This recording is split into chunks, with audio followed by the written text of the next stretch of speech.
Les Français sont froids, distants, directs. Ils veulent tout savoir. Vous pensez que les Français sont comme ça? Et vous ne comprenez pas pourquoi? Nos comportements sont liés à nos expériences, à notre éducation, bien sûr. Et vous ne pensez pas que notre culture, notre histoire et notre langue en sont aussi à l'origine? Bonjour, je suis Jonathan, professeur de français natif et coach pour tous ceux qui souhaitent gagner en confiance en français.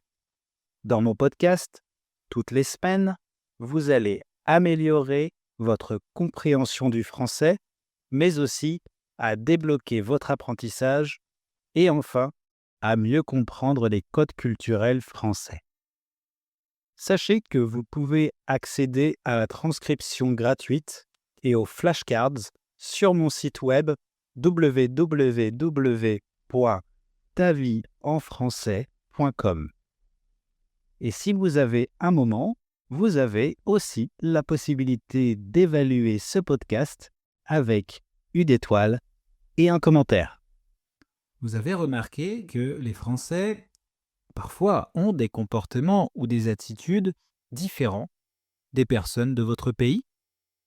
Parfois, on peut penser qu'ils sont bizarres, mais on peut aussi se demander si nous-mêmes, on n'est pas bizarres. Bon, je vous rassure, ce n'est qu'une question de perception. Même si oui, dans la vie, on peut croiser plein de personnes bizarres. Mais moi, je suis convaincu que c'est la perception de chacun. Moi aussi, quand je suis arrivé en Espagne, au début, je me disais la même chose. Mais où j'ai atterri? Où je suis? Ils sont tous vraiment comme ça?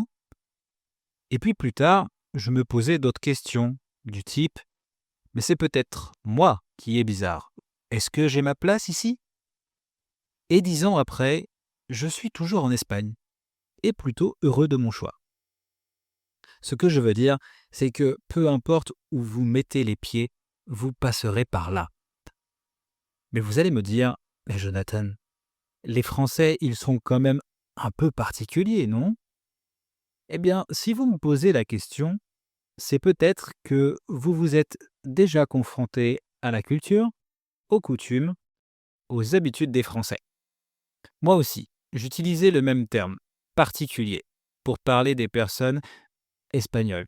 Mais en fait, le vrai terme, je crois que tout simplement, c'est différent pour parler de personnes d'une autre culture, non?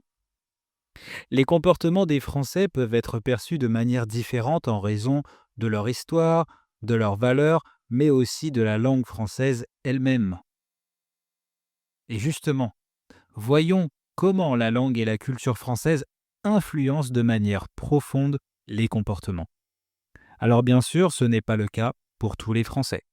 La France est un pays multiculturel, alors c'est normal si tout le monde n'agit pas exactement de la même façon. Mais quand on parle à des personnes d'un pays nouveau, en général, on remarque qu'il y a toujours des petites similitudes dans la manière de se comporter. Alors pourquoi les Français ont des attitudes, des comportements qu'on ne comprend pas? Eh bien déjà, chaque pays est différent. Si on parle déjà de l'économie du pays, on ne peut pas comparer la France avec des pays comme l'Espagne ou des pays d'Amérique latine qui, eux, ont connu la dictature. En France, on a eu des crises, oui, mais jamais de dictature. Et clairement, l'histoire économique du pays influence les comportements des gens.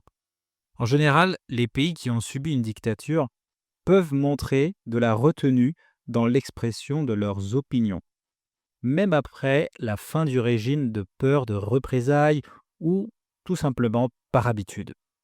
En France, on n'a pas vécu ça, alors la liberté d'expression est plus forte. Elle est ancrée dans les valeurs républicaines. Elle provoque des débats publics.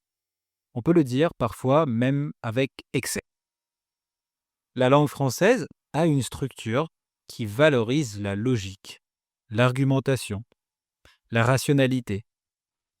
Les Français sont souvent perçus comme des personnes qui aiment débattre et discuter des idées, que ce soit sur la politique, la culture ou les sujets d'actualité. Et souvent, ça peut être interprété comme une forme de critique. Et du coup, certains peuvent penser que les Français sont trop directs et un peu mal éduqués, car ils se permettent de donner leurs opinions ou de juger à des moments qui ne semblent pas les plus appropriés. Ou sinon, d'autres le voient de manière plus positive, que c'est une forme de rébellion qui permet de libérer la parole et de contester l'abus de pouvoir. Mais en fait, ça fait surtout partie d'une tradition intellectuelle bien inscrite dans les valeurs des Français. Ça s'est transmis de génération en génération. Et il faut remonter au XVIIIe siècle, à l'époque des philosophes, des Lumières, comme Voltaire, Rousseau, Diderot, qui ont défendu la libre pensée, la raison et le débat comme outil d'émancipation. Et encore aujourd'hui, c'est très présent dans le système éducatif français. Influencé par la tradition gréco-latin, à partir de 11 ans, on donne déjà une grande importance à la dissertation, aux commentaires de texte et à l'art de l'argumentation. C'est pour ça que les Français aiment débattre, partager leurs opinions, confronter leurs idées, peut-être plus que dans d'autres pays. Et puis, quand vous n'avez jamais vécu de dictature et que vous ne connaissez pas de problèmes économiques qui vous empêcheraient d'avoir un abri, une maison, d'avoir accès à la santé, à l'éducation, eh bien votre rapport vis-à-vis de la sécurité est différent que si vous en aviez eu. Il n'y a pas cette peur d'oser faire les choses. Par exemple, en France, la méfiance existe, mais elle n'est pas comparable avec celle qu'on peut voir chez les personnes qui vivent dans les pays qui ont des régimes autoritaires. En France, on a cette chance, on n'a pas vraiment peur de sortir. Les Français sont généralement plus libres de se regrouper et de discuter, de s'exprimer, même autour de sujets controversés. On peut le voir dans les réunions familiales, pendant les repas. Et oui, le débat est ouvert, même en famille en France. D'ailleurs, vous avez dû remarquer que les repas en famille peuvent être très longs. En fait, les Français prennent leur temps à table. Et en matière de gastronomie, les Français valorisent en général la qualité plutôt que la quantité. La France privilégie la qualité, le raffinement et la présentation. Servir des plats en grande quantité, en France, ça peut être signe de qualité moyenne. Alors, peut-être que chez vous, c'est différent, je ne sais pas. Le fait de faire attention à la qualité de nos plats, eh bien, ça reflète la façon de manger des Français. C'est-à-dire qu'on aime prendre le temps d'être à table pour savourer un repas, plutôt que de le manger rapidement. C'est lié à plusieurs choses. Au souci de notre bien-être, de notre corps, mais aussi au fait de vouloir se socialiser avec les autres, de discuter longuement, voire même de débattre, et enfin, pour tout simplement profiter des saveurs, car oui, le Français est fier de sa gastronomie. Donc, c'est normal si vous sentez que vous devez rester assis à table jusqu'à la fin. On mange et on parle beaucoup. Quant à l'espace personnel, vous avez remarqué des différences? En France, par exemple, on ne peut pas taper sur l'épaule de quelqu'un pour l'appeler. C'est très mal vu. Je ne sais pas si vous avez noté, mais les Français, de manière générale, n'aiment pas être touchés quand ils ne l'ont pas décidé. Je précise, quand ils ne l'ont pas décidé, parce que pour les salutations, il n'y a aucun problème quand il s'agit de faire la bise aux autres. Mais sinon, quand vous êtes dans le métro, beaucoup essayent de faire attention à ne pas déranger les autres, c'est-à-dire qu'on essaye de ne pas frôler les personnes. Frôler, vous savez, ça veut dire presque toucher, mais de manière très légère. Oula, ça, non, on n'aime pas. De manière générale, lors des interactions, les Français gardent généralement une certaine distance, notamment avec des personnes qu'ils ne connaissent pas bien. D'ailleurs, en parlant de distance, peut-être que la langue française est aussi à l'origine des comportements distants des Français. Comme vous le savez probablement, la politesse et les formules de courtoisie, la manière d'approcher des personnes est assez différente et a une vraie importance. En France, il existe un grand nombre de formules de politesse très codifiées, comme le vous par rapport au tu, ainsi qu'une attention particulière au bonjour ou bonsoir en fonction du moment, mais aussi du merci, du s'il vous plaît, qui montre une certaine forme de respect et de discipline. Les Français sont très attachés à ces marques de respect dans les interactions quotidiennes. La langue française a aussi des niveaux de formalité très marqués et ça influence fortement la manière dont les gens interagissent en société. La manière de s'adresser à quelqu'un au travail ou dans la vie quotidienne ne sera pas la même. Et puis le français est une langue riche en vocabulaire philosophique et littéraire. Du coup, les Français valorisent la pensée abstraite et le débat intellectuel. Si vous écoutez bien les Français, vous remarquez que beaucoup essayent de structurer les discussions. On dit souvent que tout est carré, prévu, organisé à l'avance. C'est sûrement lié à cette tendance qu'ont beaucoup de Français à analyser ce que disent les autres. La syntaxe française impose souvent une structure claire et hiérarchisée des phrases. Vous savez, en classe de français, on vous dit toujours qu'il doit y avoir un sujet, un verbe, un complément. C'est peut-être aussi pourquoi on dit que nous réfléchissons beaucoup. Je pense que on nous a habitués à être analytiques et structurés dans notre manière de communiquer. C'est le cas aussi quand vous rédigez quelque chose à l'écrit.